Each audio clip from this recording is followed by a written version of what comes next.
नमस्कार दोस्तों, मेरा नाम है अखिल तिवारी और आपका स्वागत है एक नए वीडियो में।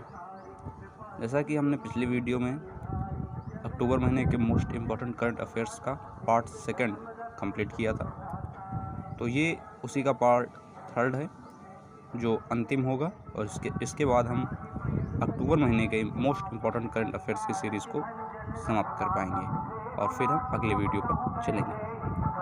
तो ये आखिरी पार्ट है, तो चलिए शुरू करते हैं। पहला प्रश्न है, यूपी के वन डिस्ट्रिक्ट वन प्रोडक्ट योजना की ब्रांड एम्बेसडर बनी है। तो ये अभिनेत्री हैं कंगना रनौत।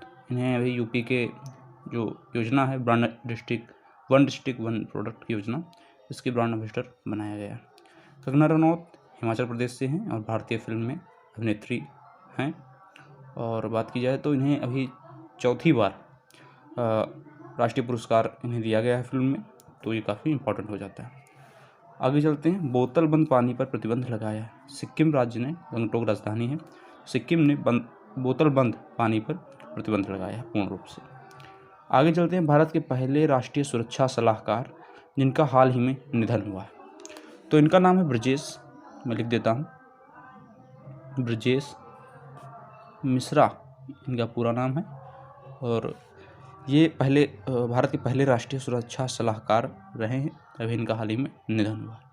ब्रजेश मिश्रा की बात करें तो ये जो प्रधानमंत्री जब अटल बिहारी वाजपेयी जी थे तब उनके समय में ये उनके प्रधान सचिव हुआ करते थे। शुक्रवार को इनका निधन हुआ था और शनिवार को ये 84 साल के होने वाले थे, मतलब कि 84 साल के होने वाले थे जिस दिन, उससे एक दिन पहले ही इनका निधन हो चुका था। तो यह बात याद रखिएगा। तो इनका नाम ब्रजेश मिश्रा है।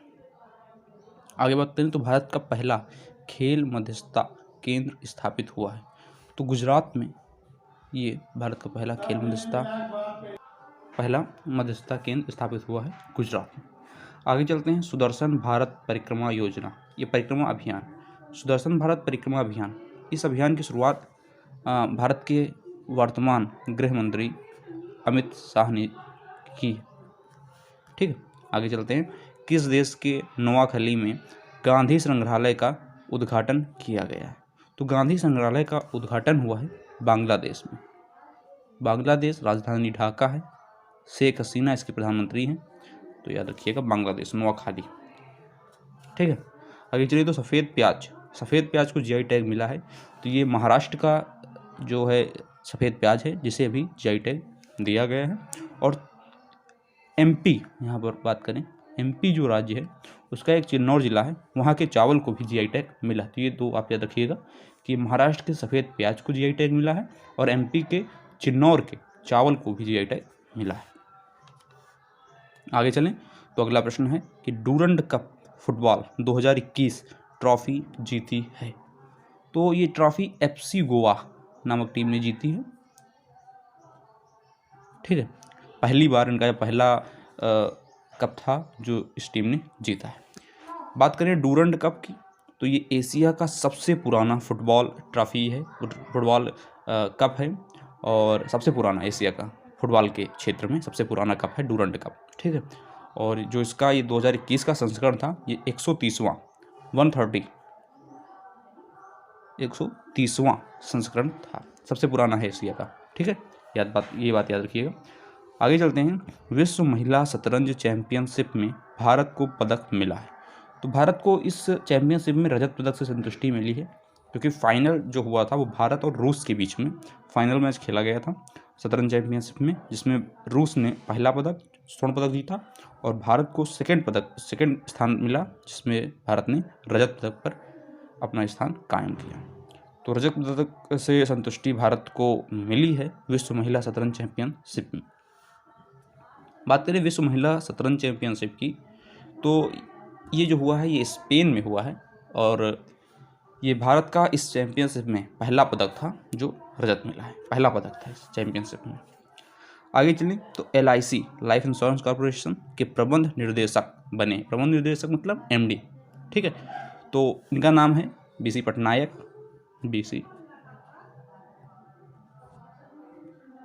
पटनायक इनका पूरा नाम है और ये यहाँ के LIC के MD बने हैं अभी हाल ही में। आपको पता होना चाहिए कि एलआईसी में एक अध्यक्ष और 4 प्रबंध निर्देशक होते हैं। एक अध्यक्ष और 4 प्रबंध निदेशक, तो ये पूरा 5 लोगों का एक गुट होता है। आगे चलते हैं। साहित्य में नोबेल पुरस्कार 2021 से सम्मानित हुए हैं, तो ये अब्दुल जाक गुरनार इनका पूरा नाम है, और इन्हें साहित्य में नोबेल पुरस्कार 2021 से सम्मानित किया गया है। ये एक फेमस उपन्यासकार है। आगे चलते हैं। जिम कॉर्बेट पार्क का नया नाम क्या हुआ है? तो रामगंगा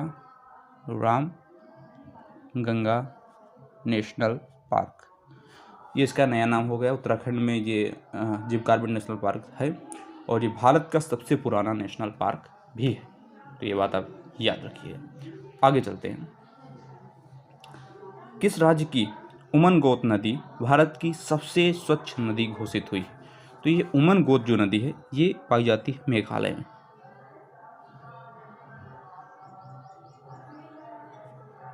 कहाँ पाई जाती है? ये पाई जाती है मेघालय में, ठीक है। तो ये मेघालय में पाई जाती है, और ये सबसे शुद्ध नदी, सबसे स्वच्छ नदी भारत की अभी बनकर उभरी है। मेघालय की नदी है उमनगोत नदी। आगे चलते हैं। पाक की इंटेलिजेंस कंपनी ISI के प्रमुख बने हैं, तो अभी इसके जो प्रमुख हैं ये वहाँ के सेना में हैं। इनका नाम है लेफ्टिनेंट जनरल हैं आई थिंक, और इनका नाम है नदीम अंजुम। तो इन्हें ISI का प्रमुख बनाया गया है। ISI मतलब इंटर सर्विसेज और intelligence, inter services intelligence, ISI, ठीक है। आगे चलते हैं। बाय नाउ पे लेटर प्लेटफॉर्म पोस्ट पे लॉन्च किया। ये प्लेटफॉर्म है बाय नाउ पे लेटर, तो इसे लॉन्च किया है भारत पे ने, याद रखिएगा, ठीक है। आगे चलते हैं। T20 में 400 छक्के मारने वाले भारत के पहले खिलाड़ी बने। T20 में 400 छक्के मारने वाले भारत के पहले खिलाड़ी कौन बने हैं? वर्तमान के सभी फॉर्मेट के कप्तान रोहित शर्मा, T20, वनडे और टेस्ट के कप्तान भारत के रोहित शर्मा। इन्होंने T20 में 400 छक्के मारने वाले पहले खिलाड़ी भारत के बने। आगे चलें। मोदी जी ने किस शहर में 3 दिवसीय अर्बन कॉन्क्लेव का उद्घाटन किया? तो लखनऊ में, उत्तर प्रदेश की राजधानी लखनऊ, नवाबों का शहर लखनऊ में मोदी जी ने 3 दिवसीय अर्बन कॉन्क्लेव का उद्घाटन किया। आगे चलते हैं। भारत में अपनी पहली फ्यूचर इंजीनियर पहल शुरू की है, तो फेसबुक, मार्क जुकरबर्ग, मेटा, ये सारी बातें आपको याद आ जानी चाहिए फेसबुक के नाम से ही। तो इसने क्या किया है? भारत ने अपनी पहली फ्यूचर इंजीनियर पहल की शुरुआत की है। आगे चलते हैं। घर की बनी चावल की शराब जुड़ीमा को GI टैग मिला है। जुड़ीमा वहाँ का एक हिसाब से काढ़ा समझ लीजिए, वहाँ का है, वहाँ के हर एक नागरिक इसे पीते हैं सुबह उठकर। तो ये असम का है, ठीक है। वहाँ का ये चावल का बना एक शराब है, जुड़ीमा इसका नाम है, असम का है। जापान के नए PM बने, इनका नाम है फूमियो किशिदा, ठीक है। फूमियो किशिदा इनका नाम है, और ये अभी माफ़ कीजिएगा, और इनका नाम फूमियो किशिदा है, और ये जापान के अभी नए प्राइम मिनिस्टर बने। अगर इनकी बात की जाए, फूमियो किशिदा, आपको पता होना चाहिए पूर्व यहाँ पर जो प्रधानमंत्री थे उनका नाम था योशिहिदे सुगा। ये पूर्व प्रधानमंत्री थे, इन्हें पद्म विभूषण से सम्मानित भी किया गया था, पद्म भूषण से। और ये जो थे योशिहिदे सुगा इनका नाम था, इन्होंने जो अभी इस्तीफ़ा भी दे दिया था। इस्तीफ़ा किस कारण से दिया था ये काफ़ी इम्पोर्टेंट है। तो कहा जाता है कि स्वास्थ्य संबंधी कारण थे, जिसके कारण इन्होंने अपने प्रधानमंत्री पद से इस्तीफ़ा दे दिया था, और उसके बाद फूमियो किशिदा यहाँ के नए प्रधानमंत्री बने। फूमियो किशिदा जापान के 100वें PM हैं, और इससे पहले प्रधानमंत्री बनने से पहले ये वहाँ के विदेश मंत्री रह चुके हैं। तो ये 100वें प्रधानमंत्री हैं जो जापान के बने, ठीक है। तो याद रखिएगा, फूमियो किशिदा इनका नाम है। आगे चलें। तो वरिष्ठ नागरिकों के लिए देश का पहला अखिल भारतीय हेल्पलाइन नंबर केंद्र ने लॉन्च किया है। तो ये एक हेल्पलाइन नंबर है, वयस्क जो वरिष्ठ नागरिक हैं, सिटीजन, सीनियर सिटीजन जो भारत के हैं, उनके लिए एक हेल्पलाइन नंबर लॉन्च किया गया है। इसका नंबर है 14567 14567। ये हेल्पलाइन नंबर है, टोल फ्री है, और इस पर जो भारत के वरिष्ठ नागरिक हैं वो छोटी छोटी समस्याएं, जितनी भी समस्याएं उनको आती हैं, छोटी मोटी कुछ भी समस्याएं हों, वो इस पर अपना उस समस्या का निवारण यहाँ पर कर सकते हैं। तो इस नंबर को एल्डर लाइन भी कहा जा रहा है। तो इस तरह से हमने 25 ये इंपॉर्टेंट करंट अफेयर्स समाप्त की हैं। ये पार्ट 3 है। इसके बाद इसका दूसरा भाग आएगा और हम अक्टूबर महीने के सारे करंट अफेयर्स समाप्त कर पाएंगे। तो अगला पार्ट जरूर देखिएगा। तब तक के लिए धन्यवाद।